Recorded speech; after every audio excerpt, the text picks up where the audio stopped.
Lockdown, quarantine, I just don't know what to do anymore. I've binged TV shows, Ozark, freaking Tiger King. Oh yeah, I can pre-order Gotham High. I can't believe I didn't think about that. I need to... Yeah, right. Okay, so that's... Watch Batwoman, Boba. Batwoman. No. Watch Batwoman. No. Watch Batwoman. No. It's better than Gotham High. Better than Gotham High. Really? Batwoman has got better since Crisis on Infinite Earths. Batwoman is great. Don't make me watch 5 episodes. Don't make me do it. Batwoman is good. Don't make me do it. Batwoman's amazing. Batwoman is great. So, ladies and gentlemen, yes, I know I've shaved. I look 12 years old when I do it, but just deal with it. But some weird voices in my head summoned me to watch 5 episodes of Batwoman because, you know, if you're watching this video, I'm assuming you've been watching my previous Batwoman coverage on this channel. I reviewed 6 episodes, I believe, to begin with, gave up, revisited it maybe once or twice since then for little check-ins because you guys still wanted to hear my thoughts and whether I thought I improved on it as a show, and I gave up completely after that. But I've been hearing...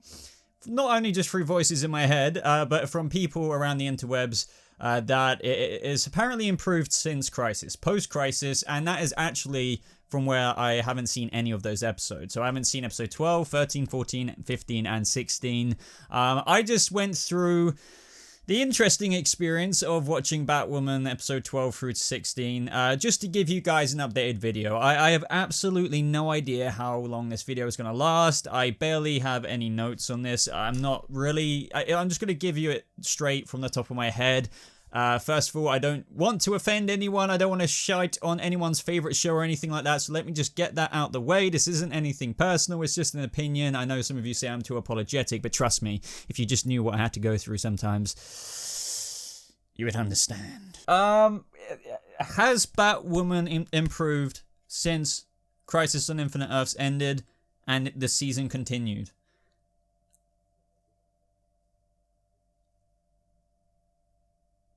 Oh, you need me to get something. Well, I don't think so. I have to say, watching Batwoman episode 12 through to 16 was the biggest waste of time I've probably done in this quarantine period. I mean, mind you, actually, I did get some Animal Crossing done during that, and don't think I wasn't watching it. I'm one of those people who thinks that you can't do anything when you're watching a show, but this was hard. This was hard. Like, okay, no, really, I did watch a lot of it. I did watch all of it. But yeah, I don't like this show. I think it's the worst CW Arrowverse show out there. I get that I'm not fully qualified to say that properly because I'm not up to date with Supergirl or anything. Supergirl. I had mixed opinions about stuff like that, but I'm just hoping, or at least I'm sure that nothing can get worse than Batwoman. Now, at the same time, I just want to disclaim that I'm not one of those channels who are just jumping on this, let's jump on the bandwagon of Batwoman hate so I can get a cool headline and join the bandwagon of people who are hating on this show because it's all fun and memes and stuff like that. I'm not like that. If you guys know anything about me on this channel, I've sat through... well, now 16 episodes of this show. I have tried to find good things about it. It's had some good things, and maybe I'll touch upon that in some of my brief notes here. And, you know, I don't know how analytical or... because I feel like this video is going to come off as Batwoman bad, blah, blah, blah, it's not good, without actual proper criticism.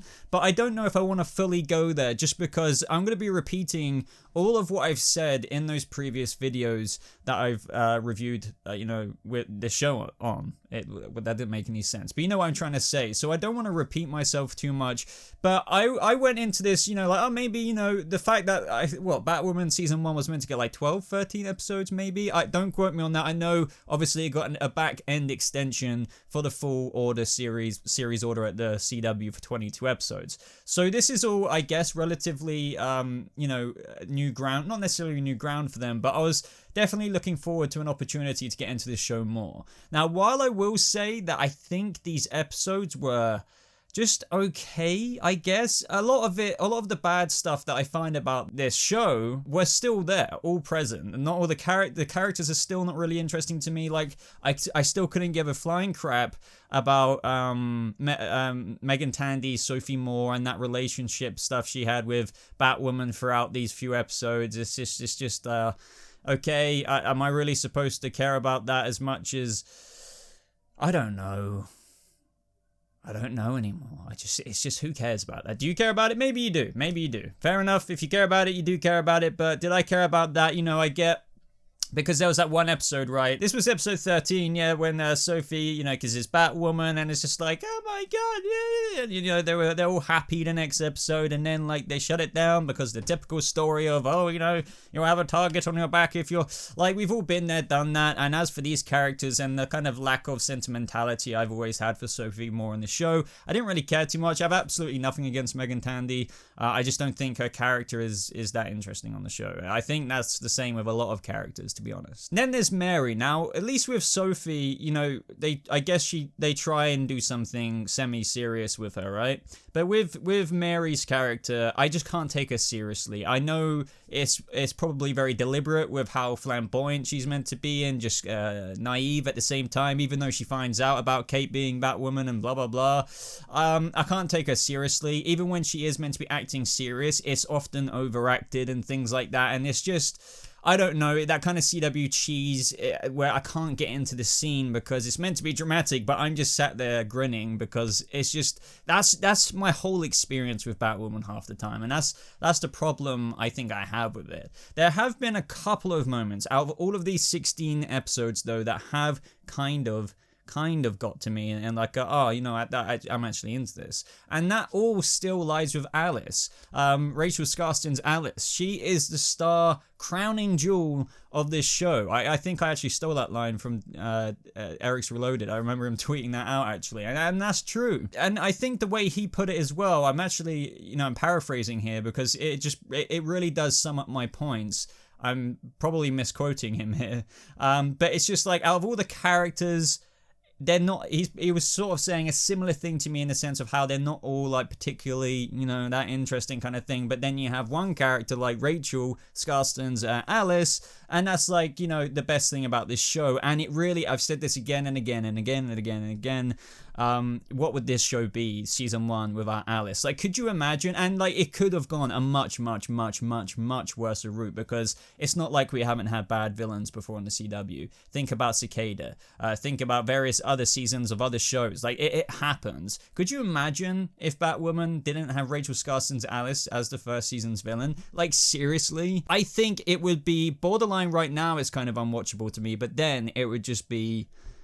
It would just be, I have no words. Like, I'm not even joking. I'm not even doing this for comedic effect or anything right now. It would just be, I don't know. It would be so bad. Right, so I found Eric's tweet. Shout out to Eric's Reloaded, by the way. And I wanted to bring it up because I feel like it did, really personify the points that I'm trying to make. And on top of what I've already said, with him saying that Alice is the shining star of the series, and she is surrounded by the most one-dimensional characters in Gotham, I agree. And what I want to add upon that is when you have that with the episodes that they've had post-crisis, it just makes me think, what is so good about this show? Why do people watch it? So I always understand that, and I'm not calling everyone who's watching this and enjoying it an absolute die-hard standing kind of fan, and I'm not at all. You may enjoy this show for many reasons and think that's actually quite entertaining, and you might not even be into like the Bat family lore too much, or even the Batwoman character. Fair enough, but I think I need to bear in mind that there's a lot of fans of any show who will always stick with it no matter what, and then there's the audience that this is kind of intended for, a teenage oriented audience. And I refuse to believe it's like, oh, I'm getting older now, I'm not enjoying it. I'm still enjoying The Flash season 6. That's got much better since last season. So like, when I'm looking at this kind of as objectively as I can, I think that it is the case. Like, Batwoman, I'm not enjoying it because of very relevant specific reasons. And I feel like this show, just when you don't have interesting characters too much other than the main villain, and then you have these random ass episodes with like a vampire coming in, and it's just like, It's like it's your typical CW fillery-esque stuff, I guess, and that's not always a bad thing. And there were other things laid over in that episode, with the whole, I guess, Sophie kissing Batwoman thing, and even in that episode, Alice decided to help Mary, and that was kind of a little bit of a turning point for a character,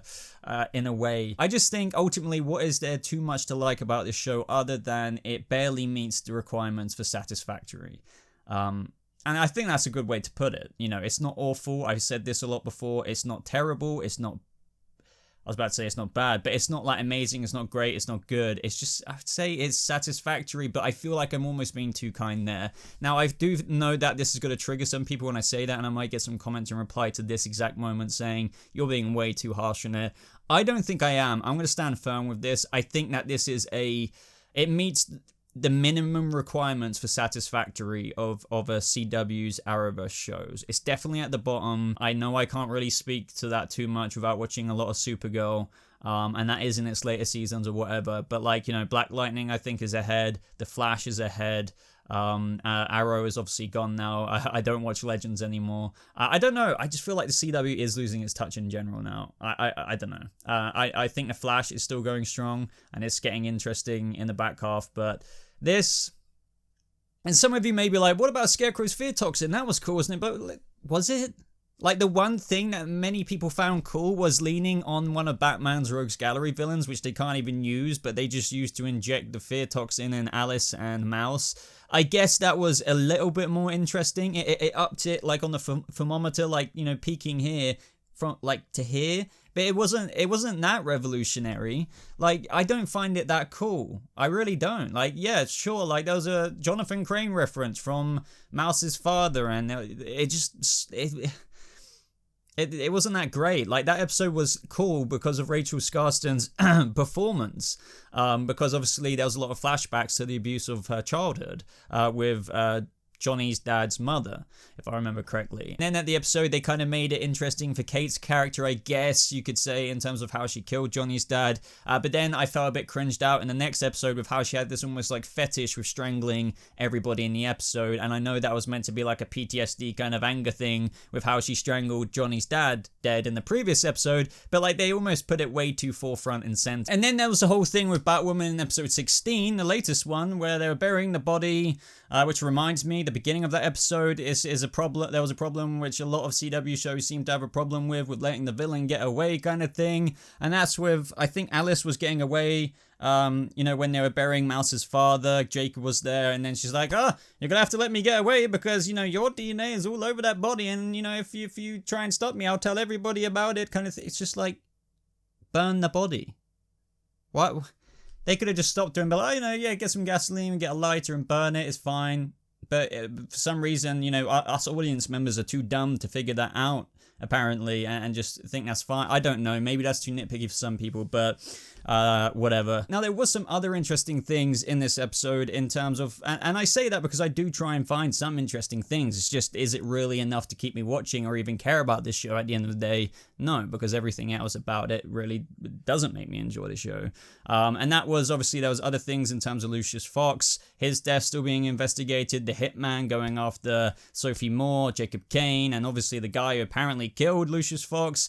It's just, do I really care about that at the end of the day? Is that like a really interesting storyline? I give him credit, it's something, but no. I think it's fairly clear at this point that as much as I try and watch this show, even though I think that's a relatively interesting storyline, it's like I obviously don't care about it that much. It was also interesting seeing Alice and Kate work together in this episode, but it was kind of like a self-fulfilling prophecy, I suppose, where you could argue that Alice being reunited with Mouse, she was going to stay true to her word and actually leave Gotham City, but in a self-fulfilling prophecy kind of way, Kate, through betraying her trust yet again, well, I mean, she chose Beth, but like, she never promised Alice that, you know what I mean? Like, so there's that in mind as well, which was kind of bad to Alice, but now she locked her in Arkham as of the latest episode. That's really, really bad, and you could argue that Alice was actually going to leave, and that it would have all been over from there, and Kate has now solidified her coming back for even more villainy in the future. And it's like, okay, that's interesting, I guess. As for the rest of it, I don't know. This is what I meant. I without repeating my other points in my previous reviews, I'm just going to sound like this is bad, without going into proper context, but I don't know. Also, as much as I really like the look of Batwoman's suit, by the way, I really don't like the new version of it without the, you know, because before she had, this kind of black armor to her neck, but now her neck's open. Some of you may really like that, fair enough. I thought it looked even cooler when it was just like the whole cowl went down, but now her neck's open. I just feel like it doesn't look, I don't know, as sharp and as intimidating, but then again, you know, it is personal preference, I suppose. So that's just another note. I don't like this version of the Batsuit compared to the one we had beforehand. Not that that's enough criticism for me to like dislike the show or anything. Don't think that. Like, that's not an actual thing where it's like, oh, I don't like the show because of the Batsuit. No, not really. No. I know this has been all over the place. I made notes for each episode, but I've just been darting around with different bits. But I know they did do a dent in a way, I guess. You know, people are like, what about the Joker's daughter, Boba? It's like, did they really do anything like properly there? I mean, I guess it was a cool slight adaptation reference of that, but yeah, again, whatever. It's just whatever to me. And you know, then at the very end, you know, we had Pennyworth's daughter, Alfred's daughter. I forgot her name. Is it Juliana Pennyworth? I can't remember. You know, kissing Kate at the end, because that's the tea we need, right? Oh god, I have to find out what happens next week, you know, are they going to get back together, or is Sophie Moore the next rebound for Kate off whatever she's going? I don't know. Do you know? Are you excited to find that out? I don't know, everyone. I'm just going to stop this video now. It's probably going to get a bunch of dislikes, whatever. But I just thought, for once and for all, I would, you know, I'm going to pull the plug on Batwoman. Do you think that, I mean, to people who really don't agree with me here, or just think I'm hating for hating's sake or something, do you think that I wouldn't want to like this show? I mean, a lot of my channel is Bat family oriented. Like, it would only serve me to review this show and try and keep up to date with it and things like that. But I don't like it. I don't think it's good. I think the CW are increasingly losing quality with shows like this. You know, it does have its interesting parts, but overall, I think, you know, with all due respect to the show, it's just not that good. It just isn't. And fair enough if you enjoy it. We all don't like things. And Batwoman, I really, really don't like. I literally just watched 5 episodes in a row. And it wasn't just me sitting there like, oh, 5 episodes, I'm going to try and find everything wrong about this and I don't like it. No, I tried to watch it once again, but this was the final straw for me. So that is my thoughts on Batwoman, guys. Up to date now, post-crisis. Is it better? I guess maybe it may have marginally improved from, like, obviously, like, the first 5 episodes. I think it's, you know, found its footing. I've said this before, like 6 episodes in, but it's even solidified even more in its footing with that quote I used back then in my, like, what, episode 6 review. So yeah, you know, I'll give it that, but is it a good show to me? No. Are the episodes now good? No. Is it better than what it was before Crisis on Infinite Earths? I guess you could say that, but does that make it good? No.